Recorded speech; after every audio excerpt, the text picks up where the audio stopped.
Hi, my name's DeAn Dickinson, and I live in Playa del Carmen, 3 minutes from Coco Beach, and I currently work out of Florida in the U.S. Hey, Jen Max, you just met DeAn, and she lives in the most wonderful place here in Playa del Carmen, just outside of Playa del Carmen, in this really cool community. I'm going to show you the community. We're going to see her place. We're going to hear what she paid for it, all that kind of good stuff that you guys like knowing about, whether she speaks Spanish. We're going to learn all about DeAn, hear her story of how she ended up here while working in the United States. So just a perfect combination. So let's go back and see DeAn's story right before she moved to Mexico. So I lived in Colorado and I work out of Florida. So COVID created jobs from home, work from home.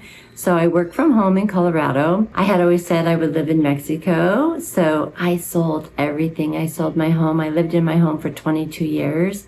I was a single mom and raised my son in that home, and he lives in Denver, Colorado. I sold my vehicles, my boat, my swimming pool, everything. What I didn't sell, I donated to my church and let my bosses know that, hey, I need a VPN, universal VPN, so I could move to Mexico. So I sold absolutely everything and moved to Mexico with 3-4 luggages and flew them here with just what fit in the luggage. So part of that luggage was a couple of pups here that you can see here. So I want to know kind of how to get the dogs down. Was there any complication with that? So when I packed everything up, I also packed up the loves of my life. I have a Chihuahua. Her name is Kaylee, and she's an Applehead Chihuahua. And then I have my 13-year-old Chihuahua Terrier. So we brought them in the carrier. I flew here with my 4 pieces of luggage, my 2 dogs, a partner, and my parents. And my parents came with 2 pieces of luggage also. And they also brought their 2 dogs. So bringing your pets to Mexico is not difficult. They do have to have their rabies and their tags, and they have to have a health check. I could have moved here sooner, but Kaylee was not old enough. So I had to wait until she was old enough to get all of her shots.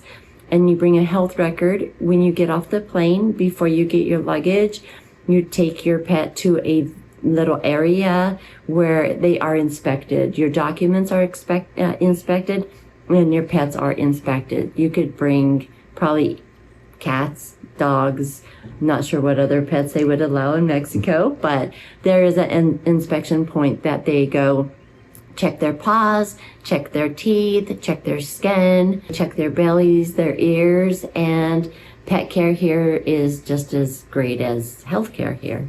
So my pets are very happy here, and they love the community and they love Mexico. So this is how we're performing this interview here, which with a little belly rubs as we go. And those of you who are coming across a land border, it's a little easier because the folks at the land borders don't really check anything. If you come through the airport, everything is a lot more by the book, but at land borders, things are just a lot easier. Now, going back to the United States, when we're making this video, which is February of 2025, it's a little more complicated. You need to get a vet certificate for some specific type of worm or something like that, a screw worm. So things going north are a little more complicated than things coming south, I think. Now, Mom and Dad came along with you, so where did they stay? So when we came to Mexico, it was November 28th. I had 4 studio Airbnbs down on 5th Avenue. It's a unit called Sac Bay. It has 19 units, and so I had 4 studio apartments there, and my parents stayed in one of my studios and lived the nightlife of 5th Avenue that most people, when you come to Playa, you're going to go to 5th Avenue and enjoy 5th Avenue. So they lived there for 6 months. And they returned back to the States because they don't have their visa, and they come here for the winter. And actually right now my father is here in my community, but this time he's in a house because I sold the properties on 5th Avenue. Airbnb for me was too much with a full-time job and having a home and also wanting to enjoy the relaxed life.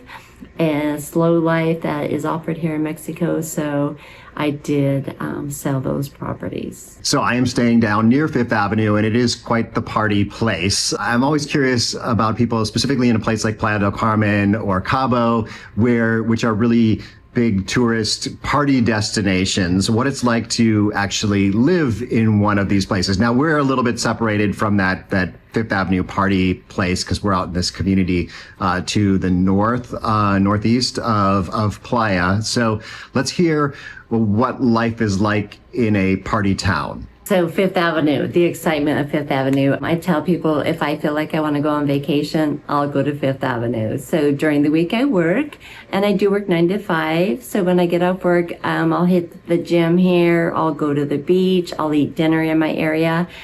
And Friday, Saturday, Sundays, if I want to feel like I'm on vacation, I will go to Fifth Avenue. Many restaurants, loud music, hundreds of people. We call it people watching, and you will see the biggest culture because everybody from everywhere comes to Fifth Avenue. Shopping, they have from the most basic souvenirs, wine, food, liquor, to Club Mandela, Coco Bungo, Senior Frogs, and then they have their local restaurants and little clubs also on Fifth Avenue. My parents are elderly, and my dad would say, as long as you're okay with living with the boom, boom, boom, boom, boom every night, then it's an amazing place to be because it's beautiful and the culture there is amazing. But yes, we do live outside of the community. I'd say 20 minutes to get from my house to downtown parked. But the restaurants there, the mixology of food, drinks, people watching either on the beach. There's several restaurants you could just sit on the beach and have romantic dinners, hang out at just a bar, swing on the swings on the bars, sit on the beach down there. Fifth Avenue definitely is the vacation spot where you're going to want to at least visit or say that you went to Fifth Avenue. The performers, the artisanal gifts that you could get, beads, macrame, leather, cowboy boots. So it's going to give you a little bit of everything down there, except for peace and quiet. Quick interruption here. I wanted to say I do have gear now. I have merchandise. So if you want to get yourself a Almost Retired in Mexico shirt or a Wish You Were Here or Wish I Was There mug, check those out. Those are going to be below this video. I would love it if you supported the channel by purchasing something that supports the channel. Now let's get back to the interview. Yes, definitely the boom, boom, boom, lack of peace and quiet down there. It is a party place, but it can be fun. And it's kind of all the folks that I've talked to say, you know, it's kind of like a vacation destination for people who live here locally. Most people don't spend much time down there, but it is nice to be able to go down and kind of experience the restaurants and the people watching and just see everything. There were fire dancers last night. There were traditional dancers. There's people dressed up like Spider-Man. It seems to be a really big thing here. Lots of Spider-Men people all up and down the street. So, and of course it is a pedestrian street only. So there's not cars coming down that way. So let's hear about this community here, because like I said, this is a really kind of a unique place. It feels very much like Hawaii when I came into here. So let's hear about this place and including her house here. So I live in a community. It's a secured community. It is called Lolka, Lolkatun. And there's 4 communities between the Federal and the beach. And so there's Loltun, Balamtun, Provenza del Mar, and then Lolkatun. The community here has several fourplexes and then 128 individual homes, which we call casas. So I live in a casa. I have a home, just like in America.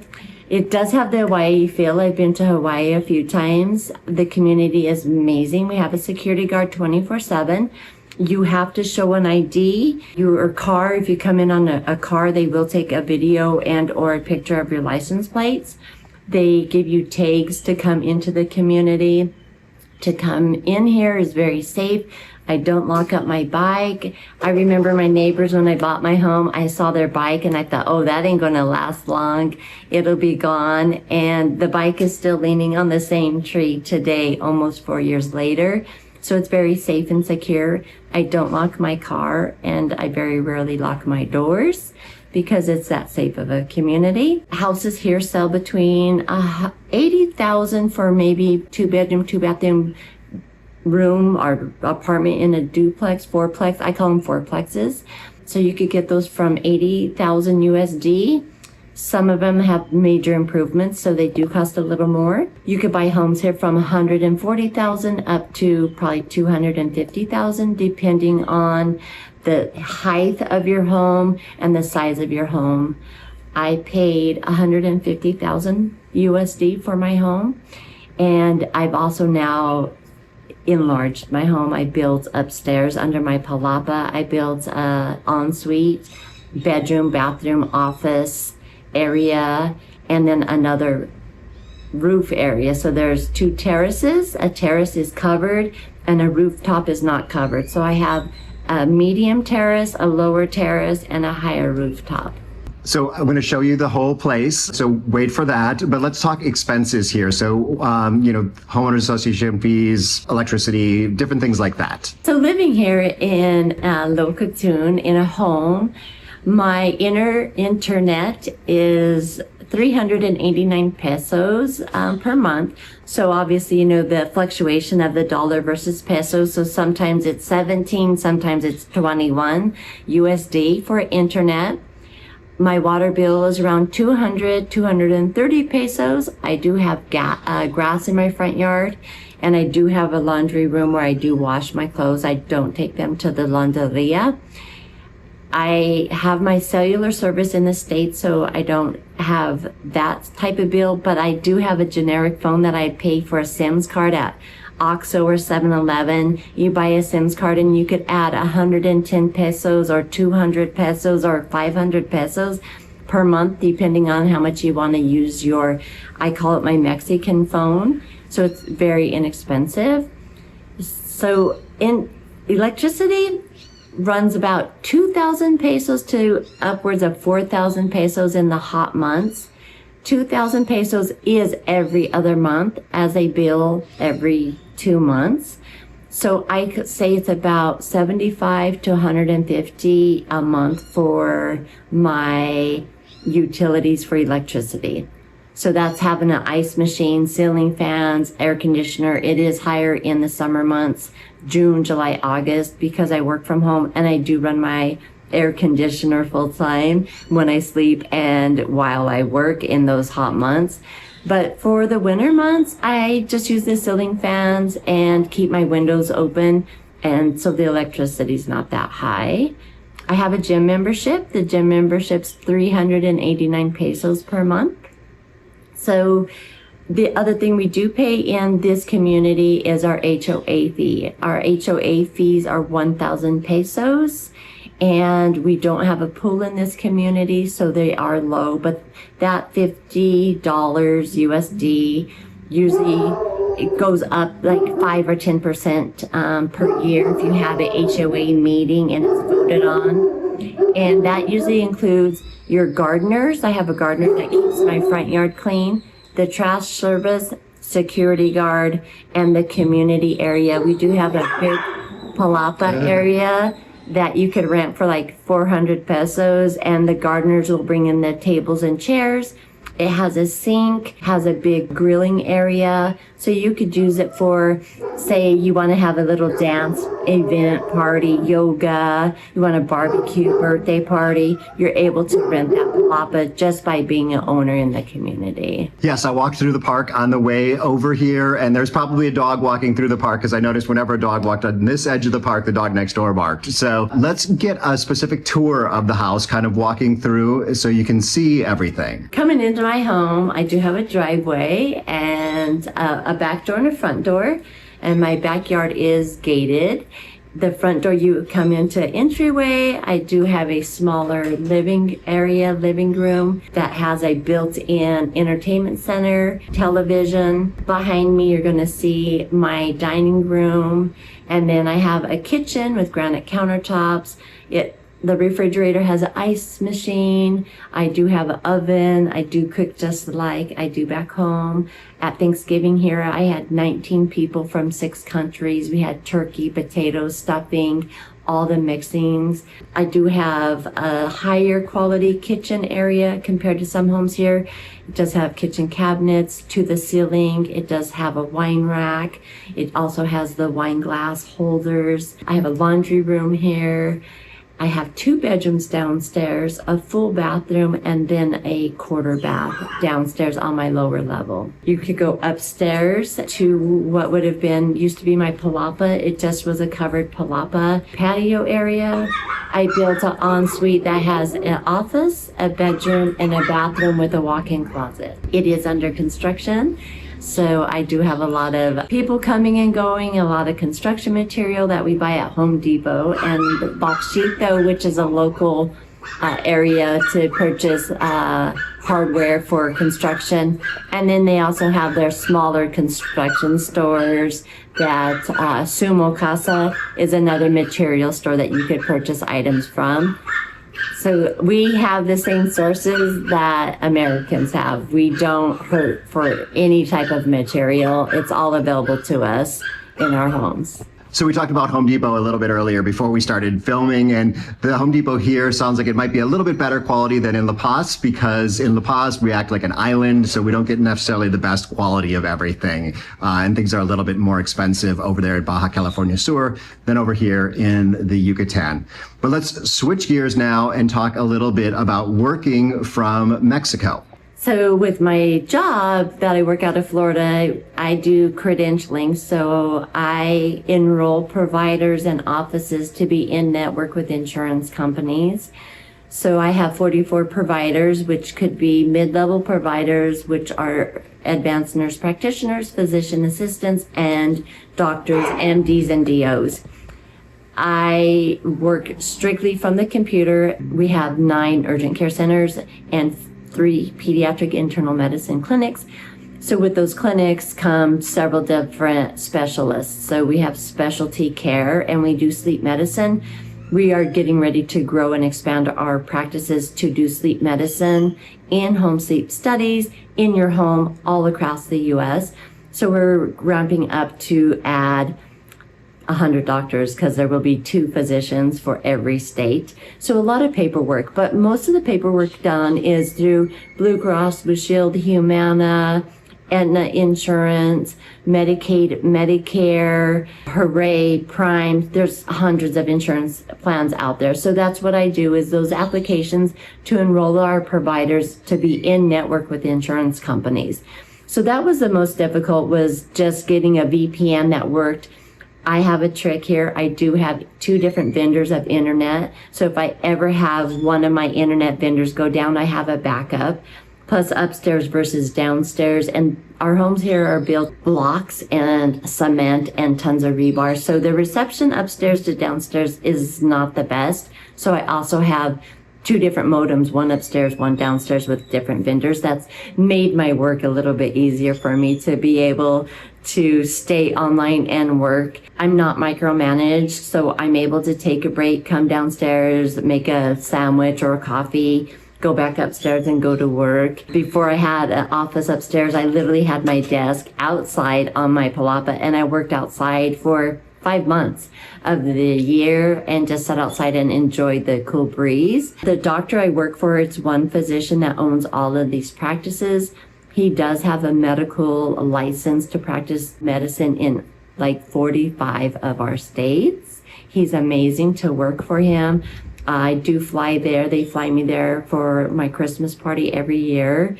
And I stay in one of the homes that they have, usually on the water in the Gulf. We're in Citrus County, Marion County, Levi County, and we have urgent care practices. So we're open 7 days a week. We're closed only on Thanksgiving and Christmas. However, the time changes in Florida. So when the time changes spring forward, I change my hours to 8 to 4. And now on the winter hours, on the fallback hours, I work 9 to 5. And I'm a salaried employee. I do get my standard vacation time and 401k, everything stays the same. Banking, I have my pay separated into two accounts. I have an account, it's out of Illinois, and it's called Dollar App. So I split my payroll check to US Bank in Colorado and then Dollar App here, because you have to have a Mexican address to have your card delivered to you, but it allows you to pull out USD, Argentinian peso, or Mexican peso. So that's the card I use for my payroll to have money here in Mexico, because the ATM fee is 35.84 pesos per transaction. So it's really convenient to get my payroll. I don't take the healthcare benefits with my job because healthcare here has been so cheap. I've been in the hospital.